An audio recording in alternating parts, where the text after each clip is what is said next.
Sejauh ini, Real Madrid menjalani musim yang cukup baik bersama Xabi Alonso. Namun, ada beberapa masalah dalam permainan mereka. Apa saja masalah itu?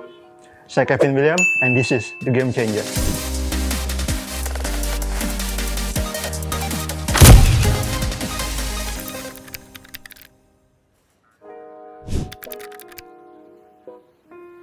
Di video sebelumnya kita sudah membahas tentang high press Real Madrid yang cukup solid. Namun sebetulnya ada beberapa masalah dalam high press mereka. Seperti yang bisa kita lihat di sini di pertandingan Real Madrid lawan Mallorca, Real Madrid melakukan high press dengan sistem 4-4-2, yaitu dengan Vini dan Trent di sayap dan Mbappe dan Mastantuono sebagai pressure di depan. Namun yang bisa kita lihat secara jelas pertama kali adalah Trent dan Vini itu jaraknya cukup jauh dari target press-nya. Apalagi di sini Vini itu orientasi badannya sudah mau ke belakang, tapi dia harusnya press ke depan gitu. Dan yang terjadi adalah di sini Vini tidak mengetahui trigger press-nya, sehingga saat lawan progresi ke tengah, dia tidak langsung cover ke belakangnya, yaitu di wingback di sini, tapi dia malah justru press ke pemain lawan yang di depan. Alhasil pemain lawan yang wingback ini bisa kosong dan bisa jadi opsi umpan untuk lawan untuk progresi di sayap. Dan yang terjadi adalah di belakang, kenapa Carreras tidak bantu Vini press ke depan? Karena dia terikat oleh pemain sayap di belakang di sini. Dan Real Madrid cenderung terkadang ya dia Xabi Alonso ingin untuk backline-nya itu tetap stay 4 back di belakang, jadi tidak merusak struktur 4 back-nya. Jadi Carreras karena dia terikat oleh pemain sayap di belakang, jadinya di sini pemain wingback-nya Mallorca itu bisa progres ke depan, dan sementara juga Trent itu dari depan langsung dia track back ke belakang untuk menjaga pemain sayap Mallorca yang di sisi kiri. Selanjutnya masih di pertandingan yang sama, yaitu kita bisa lihat di sini kalau Real Madrid menggunakan sistem high press yang berbeda dari sebelumnya. Di sini kita bisa lihat Real Madrid menggunakan sistem atau struktur high press 2 back di belakang yang off screen, dan selanjutnya di depan ada 4 pemain dan 3 di antar lini, dan Mbappe di sini sendirian di depan. Ini kenapa berbeda? Karena tujuannya untuk menyesuaikan atau beradaptasi dengan sistem build up-nya Mallorca yang menggunakan 3 back di belakang sekaligus 2 back di kedua sayapnya. Jadi di sini kita bisa lihat Trent, Tchouaméni, Valverde, dan Carreras itu berfungsi untuk menjaga 4 pemain di sini, 4 pemain Mallorca. Kemudian di depannya ada 3 pemain, Mastantuono, ada Güler dan Vini. Itu tujuannya untuk Vini nge-plus ke back keluarnya Mallorca, sementara Mastantuono juga, dan Güler di tengah itu untuk menjaga DM-nya Mallorca. Sementara Mbappe fungsinya untuk nge-press kiper ataupun center back-nya Mallorca. Namun yang harus kita ingat adalah Güler di sini perannya penting sekali, karena dia di tengah itu tujuan untuk menghambat atau menutup jalur progresi Mallorca menutup jalur progresi bola Mallorca ke tengah. Namun yang terjadi selanjutnya adalah justru Güler markingnya pasif ke Morlanes sebagai DM. Akibatnya Mallorca bisa progresi bola ke tengah, dan di sini Tchouaméni otomatis langsung kalah jumlah di tengah, yaitu 1-2, karena tujuannya memang dia tadinya kan udah tujuannya memang marking man to man, karena di sini Morlanes bebas, jadinya dia harus membagi tugas markingnya. Jadi alhasil dia kalah jumlah di tengah. Sementara Mallorca jadinya bisa langsung progres ke depan. Lalu saat di tengah, saat Real Madrid membentuk atau dalam proses membentuk mid block, itu mid blocknya dia membentuk 4-1-4-1. Namun yang kita bisa lihat di sini adalah ada lubang di kedua ruang di sebelah Tchouaméni di sini yang bisa dimanfaatkan oleh Valverde sebagai back luar kanan Mallorca, dengan dia bergerak ke depan ke arah sini. Jadi dia mengeksploitasi ruang kosong yang luas sekali di sini, di depannya Carreras dan di sampingnya Tchouaméni. Alhasil Valverde bisa terima bola dari samping dan progres bola ke sayap, ke wingback yang naik di sini. Kita mengetahui bahwa Real Madrid bisa fleksibel dalam melakukan high press. Namun dalam kefleksibelannya itu ada harga yang harus dibayar. Seperti contoh kita bisa lihat di match Real Madrid dan melawan Marseille. Di sini kita bisa lihat struktur high press-nya yang cukup unik ya. Jadi Mbappe dan Mastantuono itu sebagai pressure utama ke depan, dan yang menjaga 2 DM ini justru Rodrigo dan Güler. Jadi Rodrigo yang di atas kertas sebagai pemain sayap, dia masuk dari sayap ke sini untuk menjaga DM. Lalu tempatnya atau posisinya itu digantikan oleh Tchouaméni yang bergerak dari tengah ke samping. Lalu Tchouaméni itu tadinya kan dia dari tengah,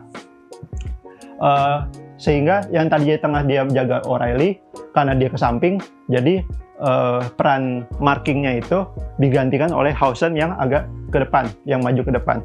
Namun dari kefleksibelan ini,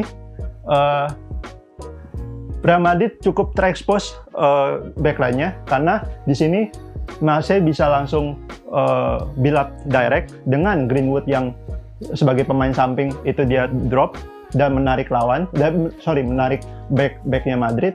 Dan di sini Hausen yang harusnya marking ketat O'Reilly justru sudah mau track back atau drop ke belakang untuk menjaga backline-nya, sehingga O'Reilly di sini bisa jadi opsi umpan yang bebas. Jadi dari fullback ke Greenwood lalu lay off ke O'Reilly. Dan kita bisa di sini di ruang di sayap kiri itu kosong. Jadi langsung saat O'Reilly terima bola, dia bisa langsung umpan atau melakukan umpan switch ke Weah yang siap di samping sini. Jadi akibatnya Weah dan Carvajal itu one on one ya, dan dari one on one ini cukup beresiko untuk dilewati, dan di sini akibatnya Weah bisa melakukan shooting ke gawangnya Courtois. Sekarang kita geser sedikit ke masalah yang ada pada mid-block-nya Real Madrid. Di sini kita bisa lihat Valverde sudah teroverload di tengah menghadapi 2 pemain, dan secara vertikal dia teroverload. Jadi karena tadi pemain pertama oper ke belakang, alhasil Valverde pressing ke depan, dan si pemain yang pertama tadi geser ke belakangnya Valverde. Nah, seharusnya di sini Tchouaméni harusnya bergeser ke samping, atau Trent itu melakukan switch cover dari dia cover di pemain wingback-nya ini, dia maju ke depan, dan Mastantuono cover ke sini, jadi membentuk 5 back. Namun yang terjadi adalah Tchouaméni justru di sini di tengah itu pasif markingnya, sehingga menciptakan lubang yang bisa dieksploitasi oleh Mallorca. Di sini Mallorca main dengan 2 striker ya di tengah.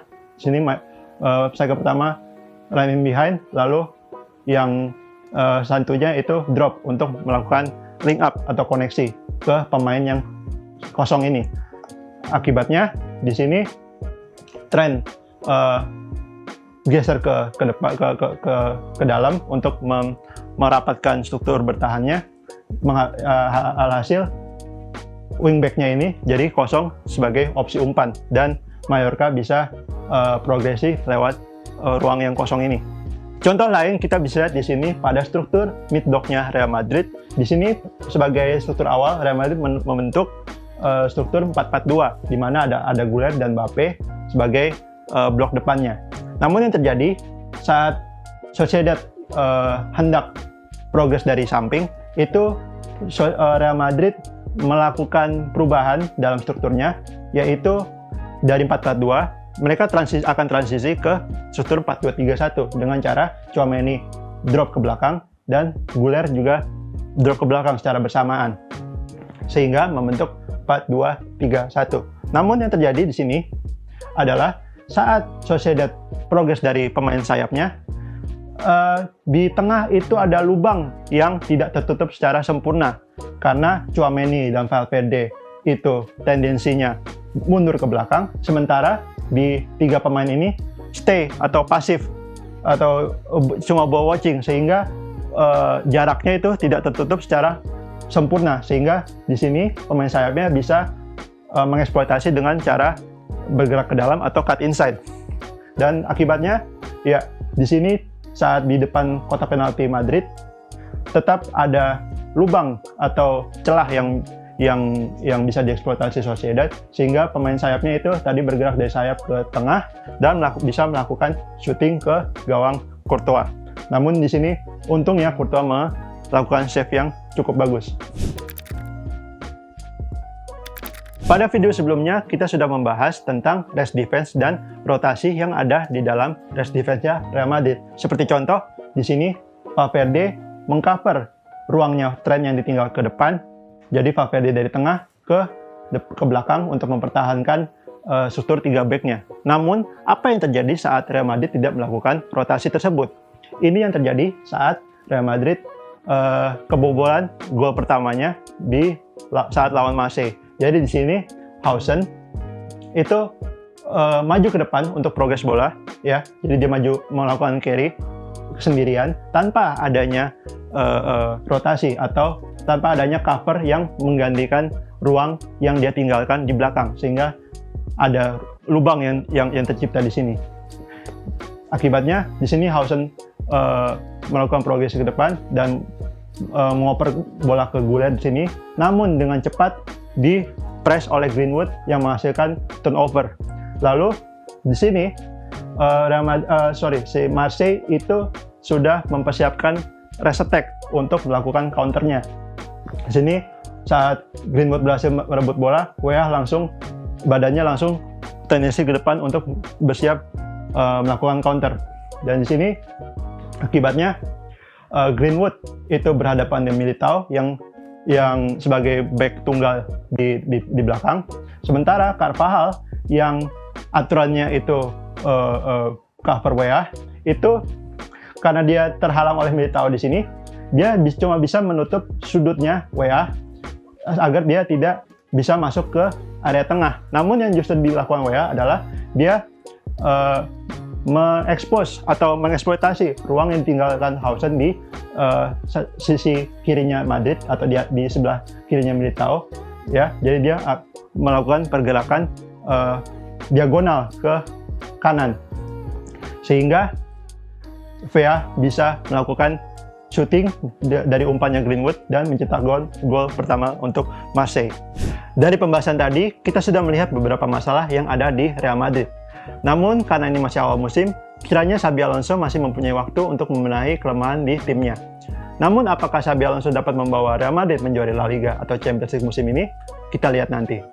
Saya Kevin William, dan sampai jumpa di video selanjutnya.